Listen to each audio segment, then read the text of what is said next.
ખબરોમાં બન્યા રહેવા માટે બેલ આઇકોન દબાવો અને એબીપી અસ્મિતાને સબસ્ક્રાઇબ કરો. પેટ્રોલ અને ડીઝલના ભાવ સતત વધી રહ્યા છે. છેલ્લા 10 દિવસથી સરેરાશ દરરોજ પેટ્રોલ અને ડીઝલના ભાવમાં 15 થી 20 પૈસાનો વધારો થઈ રહ્યો છે. 1 ડિસેમ્બરની વાત કરીએ તો પેટ્રોલનો ભાવ ₹79.84 હતો, જે આજે ₹80.60 થઈ ગયો છે. આમ છેલ્લા 5 દિવસમાં પેટ્રોલના ભાવમાં 76 પૈસાનો વધારો થયો છે.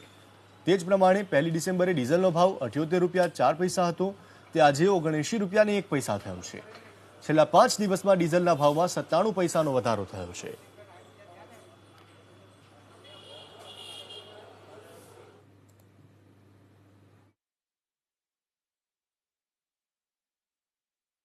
પેટ્રોલ અને ડીઝલના ભાવમાં સતત વધારો થઈ રહ્યો છે. છેલ્લા 10 દિવસથી સરેરાશ પેટ્રોલ અને ડીઝલના ભાવમાં 15 થી લઈ અને 20 પૈસાનો વધારો નોંધાઈ રહ્યો છે.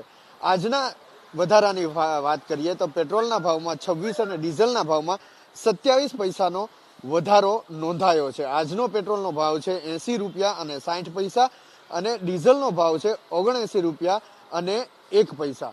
છેલ્લા 5 દિવસની જો વાત કરવામાં આવે તો છેલ્લા 5 દિવસની અંદર પણ પેટ્રોલના ભાવમાં 76 પૈસા અને ડીઝલના ભાવમાં 97 પૈસાનો વધારો નોંધાયો છે. આ રીતે સતત પેટ્રોલ અને ડીઝલના ભાવ વધી રહ્યા છે, જેના કારણે મોંઘવારી પણ વધી રહી છે. કારણ કે પેટ્રોલ અને ડીઝલ એવી વસ્તુ છે કે જે ટ્રાન્સપોર્ટેશન રિલેટેડ જે કંઈ બાબતો છે તેની અંદર ઉપયોગ થતો હોય છે, ટ્રાન્સપોર્ટેશનના વાહનની અંદર, અને વસ્તુઓ જે કંઈ માલ છે તેનું પણ આવાગમન ટ્રાન્સપોર્ટેશનથી થતું હોય છે. એટલે જ્યારે પેટ્રોલ અને ડીઝલના ભાવ વધે છે ત્યારે આવી વસ્તુઓના ભાવ પણ વધતા જાય છે, જેના કારણે મોંઘવારી પણ ધીરે ધીરે વધી રહી છે.